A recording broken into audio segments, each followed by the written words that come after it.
Break બાદ આપનું સ્વાગત।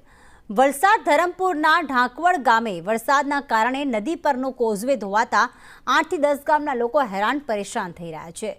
રસ્તો બંધ થતા ગ્રામજનોને દરરોજ 20 થી 22 કિલોમીટરનો ચક્રાવો મારવો પડી રહ્યો છે।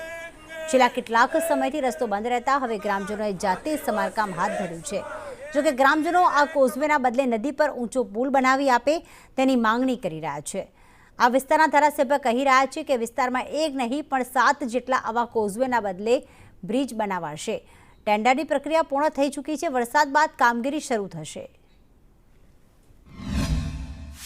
આ પુલ 2005 થી બનેલો ત્યારથી કાયમ દર ચોમાસામાં અમને તકલીફ પડે। લોકો આવે અને અહીંયા સુધી તો આવે, અહીંથી જતા મોહના નાનગામના 2 ફળિયા છે, મોહના કાવચાળી, ચીચપાડા, માની, ટોકરપાડા, મહુપાડા અને છેક મોટી કોરવડ સુધી સર આ અમારો એરિયો લાગે છે। આદિવાસી જોહર ગઈકાલે સ્થાનિક આગેવાન જયરામભાઈનો ફોન હતો કે જે આપણો આદિવાસી વિસ્તાર છે, છેક બોર્ડર વિલેજનું ગામ ઢાંકવડ અને ત્યાંથી નાનગામ કે 8 જેટલા ગામોને જોડતો રસ્તો જે પુલ ધોવાઈ ગયો છે અને વારંવાર ધોવાઈ જાય છે। સતત વરસાદ, જ્યારે પણ વરસાદ આવે ત્યારે આ પુલની હાલત એ જ હોય છે।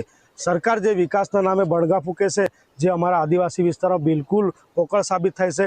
કારણ કે વારંવારની રજૂઆત હોવા છતાં પણ આ એક પરિસ્થિતિ હોય। ગઈકાલની ઘટનાની વાત કરીએ તો એક પ્રેગ્નેન્ટ મહિલા જેને હોસ્પિટલ ખાતે લઈ જવાના હતા, પરંતુ આ પુલ તૂટેલો હોવાના કારણે પેલા સાઈડે ઉતારી દેવામાં આવે છે અને ત્યારબાદ એ બેન ચાલતી ત્યાં સુધી જાય છે અને પછી હોસ્પિટલ સુધી પહોંચે છે। અહીંયા જે પુલ બનાવેલો છે એ 2005માં બનાવેલો, એના પછી આજ સુધી ફક્ત જ્યારે તૂટી જાય, નદી આવે ને દર વખતે તૂટી જાય, ખાલી પુરાણ કરીને જાય, પણ નવો બનાવવાનું કે રિપેર કરવાનું એવું કંઈ નામ લેતા નથી।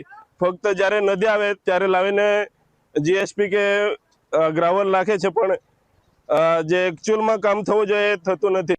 ધામણી, ટોકરપાડા, મોહના કામચાળી, નાનગામ, ઢાંકવડ આ વિસ્તારમાં જે આખા રસ્તો હતો ધામણી ટોકરપાડા, એને અમે વાઇડનિંગ સાથે 55 કરોડનો એક આખો રસ્તો મંજૂર કર્યો છે અને એ રસ્તા પર એક નદીને 7 વખત ઉતરવાની અને એમાં આ 7 બ્રિજ એક સાથે 70 કરોડ રૂપિયા મંજૂર કર્યા છે।